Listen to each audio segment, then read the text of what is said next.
পার্লারে গেলে যা হয়। আচ্ছা দিদি, এটা কি হেয়ার কাট করা হয়? হ্যাঁ অবশ্যই, আমার পার্লারে হেয়ার কাট। হ্যাঁ অবশ্যই, আমার পার্লারে হেয়ার কাট তো অবশ্যই থাকবে। আর অনেক রকমের আছে। কত দামে হবে?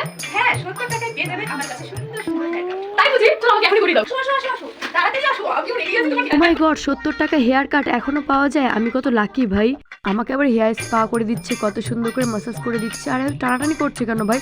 আমার চুলগুলো যদি উঠে যায়।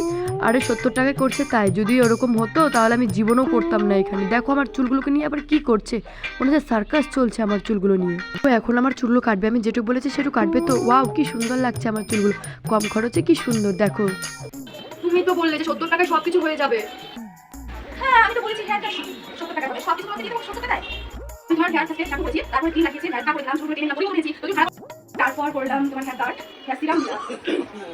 কিছু 70 টাকা করে দেবো? এই ভগবান, তুমি আগে বলবে না? আমি এভাবে তাহলে করতাম নাকি? ধুর ছাই, আমি আর আসবোই না, চলে যাবো। টাকা